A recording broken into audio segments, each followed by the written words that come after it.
स्वागत है आप सभी को अपने चैनल मैथ कैलकुलस पॉइंट में। आज के इस वीडियो में कक्षा 10 के प्रश्नावली 3.5 के तीसरा नंबर क्वेश्चन देखेंगे। क्वेश्चन में दिया है निम्न रैखिक समीकरणों के युग्म को प्रतिस्थापन एवं वज्र गुणन विधियों से हल कीजिए। किस विधि को आप अधिक उपयुक्त मानते हैं? ये जो समीकरण दिया है इसको प्रतिस्थापन विधि और वज्र गुणन विधि से हल करना है। तो चलिए इस समीकरण को पहले प्रतिस्थापन विधि से हल करते हैं। तो इसके लिए लिखेंगे प्रतिस्थापन विधि से।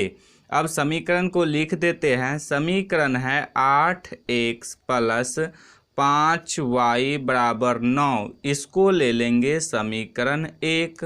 और 3x प्लस 2y बराबर 4, इसको ले लेंगे समीकरण 2। प्रतिस्थापन विधि में समीकरण 1 या समीकरण 2 में से किसी एक से x या y का मान निकालते हैं। तो चलिए समीकरण 1 से x का मान निकालते हैं। तो इसके लिए अब लिखेंगे समीकरण 1 से समीकरण 1 है 8x प्लस 5y बराबर 9। इससे x का मान निकालेंगे तो इसके लिए 5y को बराबर के इस तरफ से इस तरफ लाएंगे। ये इधर प्लस में, इधर आके हो जाएगा माइनस में। तो अब 8x बराबर हो जाएगा 9 माइनस 5y। हमें सिर्फ x का मान चाहिए तो इसके लिए 8 को भी बराबर के इस तरफ से इस तरफ लाएंगे। ये इधर गुना में, इधर आके हो जाएगा भाग में। x बराबर हो जाएगा 9 माइनस 5y बट्टे 8। देखिए जब x का मान निकल जाता है तो इसको समीकरण 3 ले लेते हैं। तो अब इसको ले लेंगे समीकरण 3। अब x के मान को समीकरण 2 में रखेंगे। तो इसके लिए अब लिखेंगे x का मान समीकरण 2 में रखने पर, समीकरण 2 है 3x प्लस 2y बराबर 4। अब x के जगह पे x का मान रखेंगे तो ये हो जाएगा 3 इंटू x का मान है 9 माइनस 5y बट्टे 8 प्लस 2y बराबर 4। अब 3 से 9 को गुना करेंगे तो ये हो जाएगा 27। माइनस का चिन्ह है तो माइनस का चिन्ह। अब 3 को 5y से गुना करेंगे तो ये हो जाएगा 15y बट्टे में 8 है तो बट्टे में 8।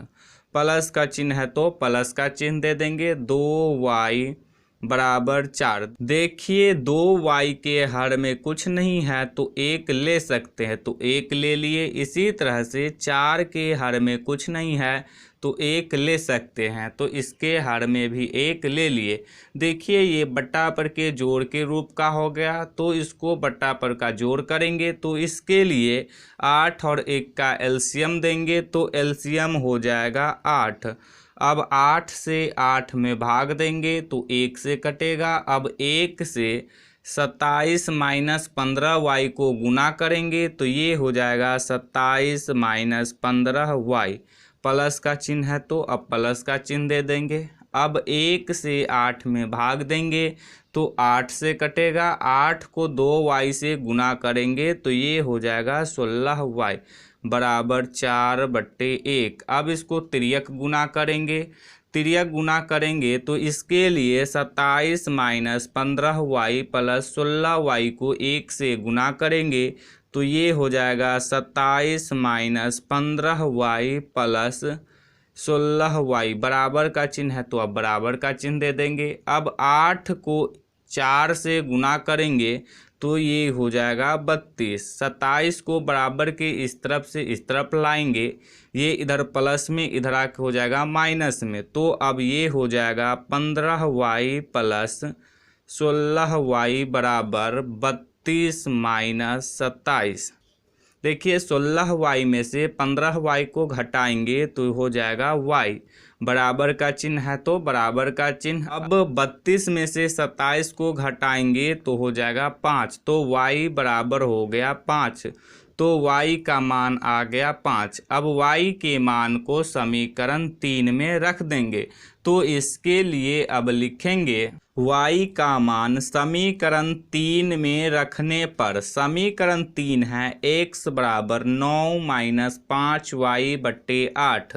अब देखिए y के जगह पे y का मान रखेंगे तो ये हो जाएगा x बराबर 9 माइनस 5 गुने y का मान आया है 5, तो y के जगह पे रख देंगे 5, बट्टे में 8 है तो बट्टे में लिख देंगे 8। अब ये हो जाएगा x बराबर 9 माइनस 5 को 5 से गुना करेंगे तो ये हो जाएगा 25, बट्टे में 8 है तो बट्टे में 8 लिख देंगे। x बराबर 9 में से 25 को घटाएंगे तो ये हो जाएगा -16, बट्टे में 8 है तो बट्टे में 8। देखिए अब ये कट जाएगा, 2 से 2 अट्ठे 16, x बराबर आ गया -2, तो x का मान आ गया -2। अब देखिए y का मान आया है 5, तो अब लिख देंगे अतः x बराबर -2 और y बराबर 5, तो x का मान आ गया -2 और y का मान आ गया 5। अब देखिए प्रश्न में दिया है प्रतिस्थापन एवं वज्र गुणन विधियों से हल कीजिए। तो अभी इस समीकरण को सिर्फ प्रतिस्थापन विधि से हल किए हैं, अब इसको वज्र गुणन विधि से हल करेंगे। तो इसके लिए अब लिखेंगे वज्र गुणन विधि से। अब समीकरण को लिख दिए। अब देखिए 9 को बराबर के इस तरफ से इस तरफ लाएंगे, क्योंकि दो चर वाले रैखिक समीकरण का व्यापक रूप होता है a1x plus b1y plus c1 बराबर 0, a2x plus b2y plus c2 बराबर 0। देखिए इसमें बराबर के इस तरफ 0 है तो इसमें भी बराबर के इस तरफ 0 लाना होगा, इसीलिए 9 को बराबर के इस तरफ से इस तरफ लाएंगे। ये इधर प्लस में, इधर आके हो जाएगा माइनस में। तो अब ये हो जाएगा 8x प्लस 5y माइनस 9 बराबर 0। इसको ले लेंगे समीकरण 3। अब 4 को भी बराबर के इस तरफ से इस तरफ लाएंगे, ये इधर प्लस में, इधर आके हो जाएगा माइनस में। तो अब ये हो जाएगा 3x प्लस 2y माइनस 4 बराबर 0। इसको ले लेंगे समीकरण 4। देखिए अब समीकरण 3 और समीकरण 4 से a1 a2 b1 b2 c1 c2 का मान लिखेंगे। तो इसके लिए समीकरण 3 को a1x plus b1y plus c1 बराबर 0 से तुलना करेंगे और a1 b1 c1 का मान लिखेंगे। तो चलिए अब तुलना करते हैं। देखिए इसमें x का गुणांक है a1 और समीकरण 3 में x का गुणांक है 8, तो a1 का मान हो जाएगा 8। देखिए इसमें y का गुणांक है b1 और समीकरण 3 में y का गुणांक है 5, तो b1 का मान हो जाएगा 5। देखिए इसमें अचर पद है c1 और समीकरण 3 में अचर पद है -9, तो c1 का मान हो जाएगा -9। अब समीकरण 4 को a2x plus b2y plus c2 बराबर 0 से तुलना करेंगे और a2 b2 c2 का मान लिखेंगे। तो चलिए अब तुलना करते हैं। देखिए इसमें x का गुणांक है a2 और समीकरण 4 में x का गुणांक है 3, तो a2 का मान हो जाएगा 3। इसी तरह से इसमें y का गुणांक है b2 और समीकरण 4 में y का गुणांक है 2, तो b2 का मान हो जाएगा 2। देखिए इसमें अचर पद है c2 और समीकरण 4 में अचर पद है -4, तो c2 का मान हो जाएगा -4। अब देखिए a1 a2 b1 b2 c1 c2 का मान लिख लिए। अब इस समीकरण को वज्र गुणन विधि से हल करना है, तो इसके लिए वज्र गुणन विधि का फॉर्मूला लिखेंगे। फॉर्मूला याद करने का सरल तरीका है, आप x लिखिए, फिर y लिखिए, फिर 1 लिख दीजिए। x में भी बट्टा लगा दीजिए, y में भी बट्टा लगा दीजिए और 1 में भी बट्टा लगा दीजिए। x के बट्टे में लिख दीजिए b c, y के बट्टे में लिख दीजिए c CA, 1 के बट्टे में लिख दीजिए AB।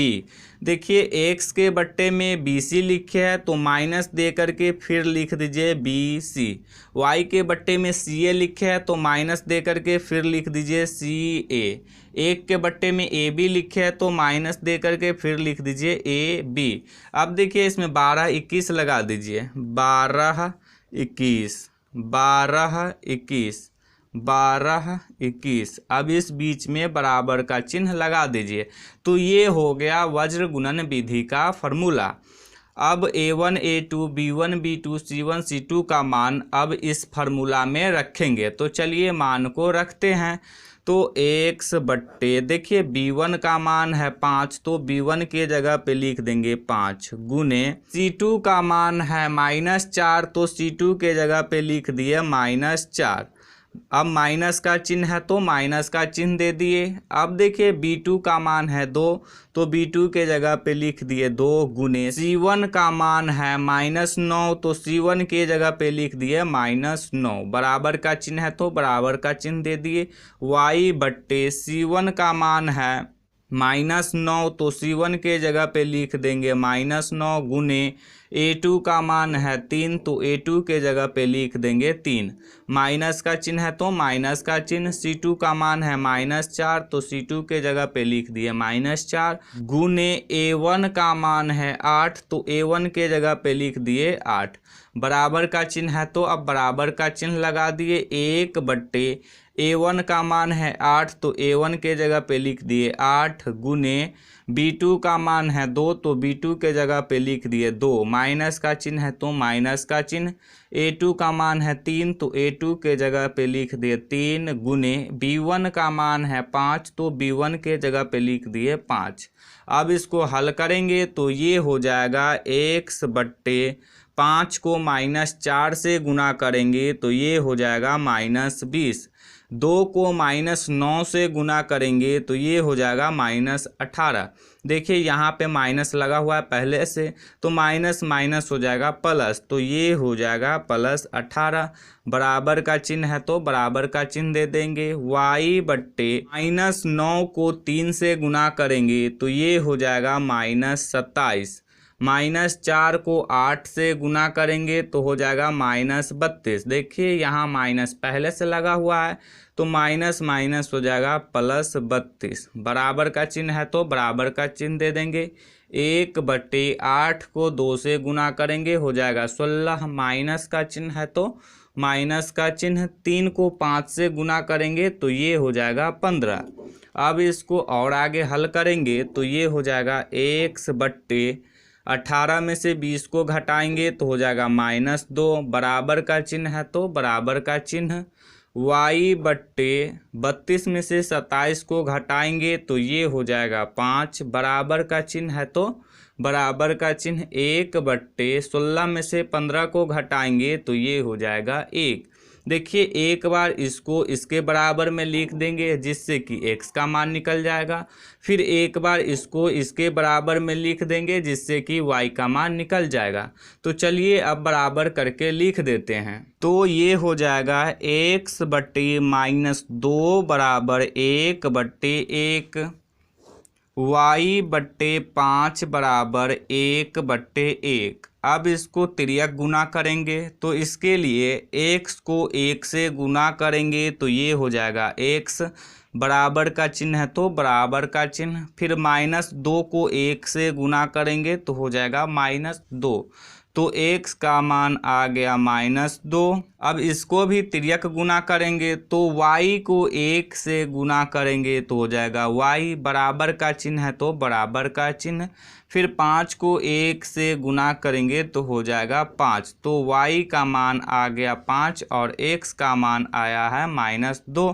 तो अब लिख देंगे अतः x बराबर -2 और y बराबर 5। तो x का मान आ गया -2 और y का मान आ गया 5। देखिए प्रश्न में दिया है निम्न रैखिक समीकरणों के युग्म को प्रतिस्थापन एवं वज्र गुणन विधियों से हल कीजिए, किस विधि को आप अधिक उपयुक्त मानते हैं।